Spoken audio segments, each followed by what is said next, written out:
Hey guys, so I just watched this video called Dating When You've Had a Bad Childhood. In the course of any adult life, there will be periods when we'll end up involved in that slightly odd, slightly unrepresentative, and invariably slightly challenging activity: looking.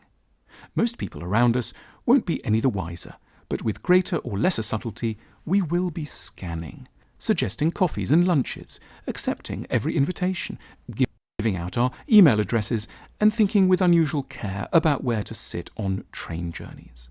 Sometimes the rigmarole will be joyful, at times a bore. But for a portion of us, as many as 1 in 4, it will count as one of the hardest things we ever have to do. Fun won't remotely come into it. This will be closer to trauma. And it will be so for a reason that can feel more humiliating still. Because a long time ago now, we had a very bad childhood. One whose impact and legacy we still haven't yet wholly mastered. It may not look like it, but babies are also looking out for love. They're not going out in party smocks or slipping strangers their phone numbers. They are lying more or less immobile in cribs and are capable of little besides the occasional devastatingly cute smile. But they too are looking out for someone's arms to feel safe in, for someone who can soothe them, someone who can stroke their head, tell them it will all be okay when things feel desperate, and at points lend them a breast to suck on. They are looking, as the psychologists call it, to get attached. But unfortunately, for 1 in 4 of us, the process goes spectacularly wrong. There is no one on hand to care properly. The crying goes on unheeded, the hunger unassuaged.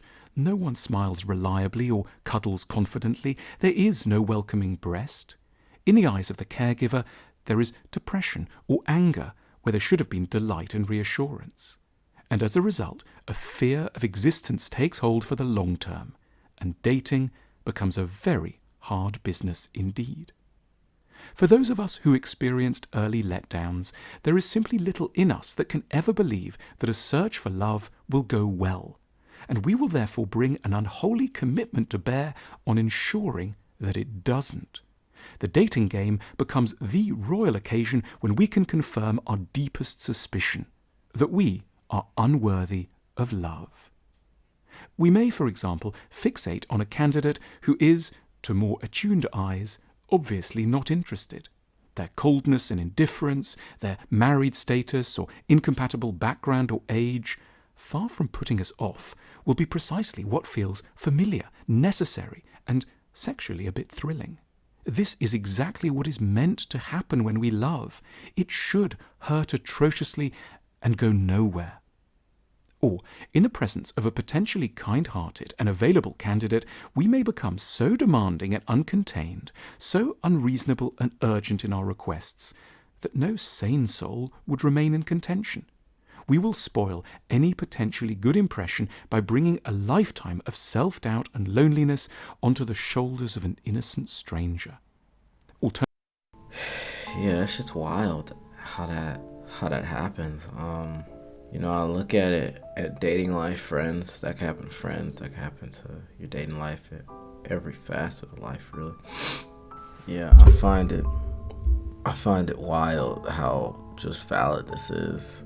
I used to find myself dating people that didn't care about me. Just got a relationship with one of them in particular. Jesus. Looking back, the signs were there. Alternatively, unable to tolerate the appalling anxiety of not yet quite knowing where we stand, we may decide to settle the matter by ourselves, preferring to crash the plane rather than see how it might land. We'll interpret every ambiguous moment negatively, because sadness is so much easier to take than hope.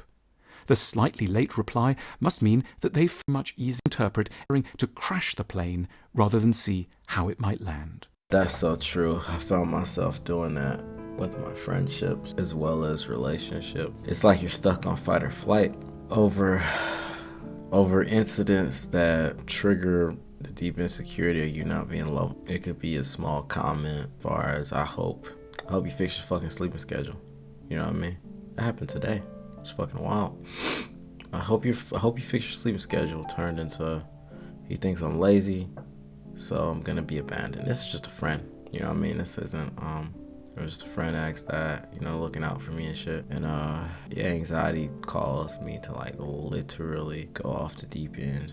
That fight or flight response caused me to literally go off the deep end and be like, well, explaining trauma and all this other stuff and why I'm sleeping. But in reality, I could have just been like, I'm just not doing well right now, going through shit. But this was like I had to justify my existence, because if he thinks I'm lazy, then what happens after that, just fucking wild how that shit works. But you're gonna find continue on. We'll interpret every ambiguous moment negatively, because sadness is so much easier to take than hope. The slightly late reply must mean that they've found somebody else. Their busyness must be a disguise for sudden hatred. The missing kiss at the end of their message is conclusive evidence that they've seen through our sham facade. To master the terror of another letdown, we go cold, we respond sarcastically to sincere compliments, and we insist with aggression that they don't really care for us at all, thereby ensuring that they eventually won't. To escape these debilitating cycles, we need to accept that we're searching for someone to love us while wrestling with the most fateful of background suspicions, that we don't actually deserve love. It's only by properly mastering what once happened to us, the letdown we first experience as infants, that we can start to separate out past trauma from present reality, and therefore learn to navigate the ambiguities and occasional risks of adult dating. It isn't that we've been told that we don't deserve to exist. They're just busy tonight. They don't loathe us. They're married to somebody else. As lots of from the background of somebody with clear eyes, I swear to God, it would be that fucking simple. But it's just simply not that simple when your caregivers work. It varies on how much you went through, but when you experienced a lot of abuse, emotionally and physically, and as well as neglect in those early years, that's just not how your mind works anymore. I mean, I feel like at one point it was supposed to be wired to be able to see shit like this.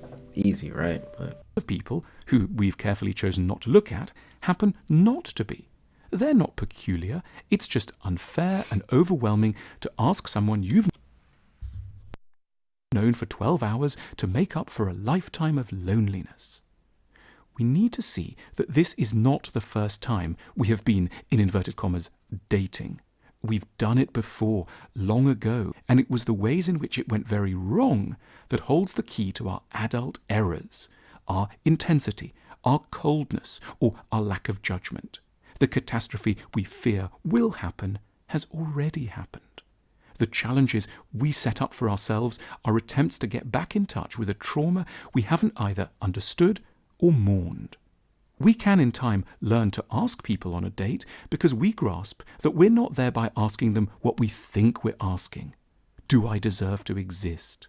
No, we're asking. That right there was a big one. Do I deserve to exist? Yeah, I could never explain, well, I never had real confidence and stuff like that. I could never explain that.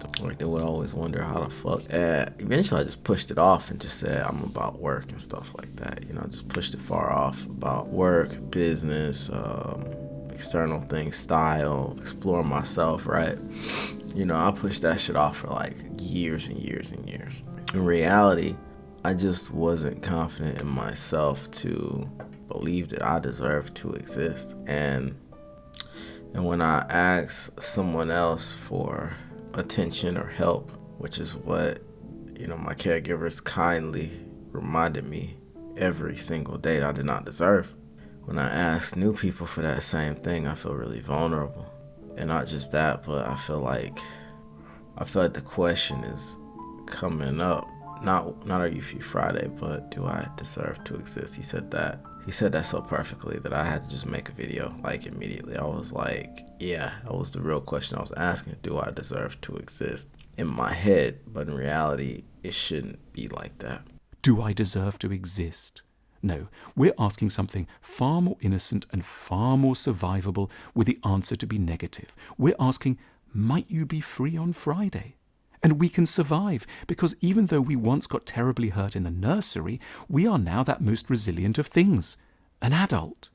so we have many other options. We won't, as we once feared, die of loneliness if it doesn't work. We can take our time. We can allow things to emerge. We can tolerate ambiguity. And with such security in mind, we can begin to do that most momentous of things. Without risking our sanity, see if someone we like might, after all, want to go out tonight.